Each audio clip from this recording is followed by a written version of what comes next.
Bien-aimés dans le Seigneur, bonjour et une fois de plus, bienvenue à une nouvelle rubrique. J'espère que tout le monde va bien. Nous bénissons le nom du Seigneur.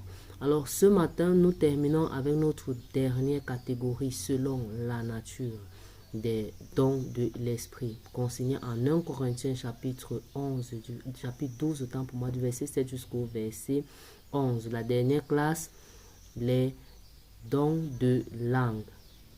Alors, en ce qui concerne les dons de langue, nous en avons deux principalement. Le parler en langue et l'interprétation de langue. Alors, en ce qui concerne le parler en langue en lui-même, nous pouvons le sous-diviser en deux parties. Le parler en langue connue et le parler en langue inconnue. Alors, le parler en langue connue, le connu dont il est question ici, ce sont des langues connues des hommes, c'est-à-dire le français, l'anglais, le russe. Le parler en langue connue, c'est-à-dire les langues connues des hommes. Exemple, Actes chapitre 2, lorsque les apôtres ont été baptisés du Saint-Esprit, ils étaient en train de parler en langue connue, au point où ceux qui les écoutaient chacun en sa langue ce qui était dit des merveilles que Dieu avait accomplies. Donc, naturellement, avec leur intellect, ils comprenaient ce qu'il en était. Et il le fallait, puisque comme eux, ils étaient des incroyants, ils ne pouvaient pas interpréter si c'était une langue inconnue, parce qu'ils n'avaient pas la capacité de manifester ce don-là, parce qu'ils ne faisaient pas encore partie de l'Église. Donc, c'était des langues connues des hommes. Un autre exemple simple, je peux être une Française, je ne maîtrise l'anglais, je ne maîtrise pas l'anglais, je suis jamais allée dans un pays où on parle anglais, je n'ai pas appris l'anglais, mais quand je commence à parler en langue, je parle en anglais. Je ne comprends pas, je ne sais pas ce que je dis parce que je ne comprends pas l'anglais. Dans ce sens, mon intelligence est stérile. Mais dans une situation quelconque, on peut retrouver en assemblée une autre personne qui comprend et qui parle l'anglais. Maintenant, en comprenant naturellement avec son intellect et sa connaissance, il interprète ou il donne l'interprétation à ce que l'autre personne est en train de dire. Ça, c'est le parler en langue connue. Maintenant, il y a une autre catégorie du parler en langue, le parler en langue inconnue. Et c'est ce parler en langue inconnue-là qui a besoin également d'une interprétation surnaturelle, c'est-à-dire une interprétation qui ne vient pas de l'intellect, mais du Saint-Esprit de Dieu au travers de la manifestation du don d'interprétation.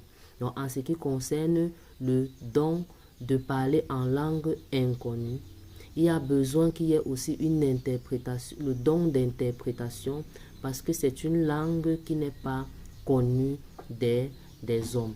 Et tous ces deux ou ces différentes, ce sont les manifestations du Saint-Esprit. Notre intelligence, elle est stérile. C'est le Saint-Esprit de Dieu qui se manifeste au travers de ces différents dons-là.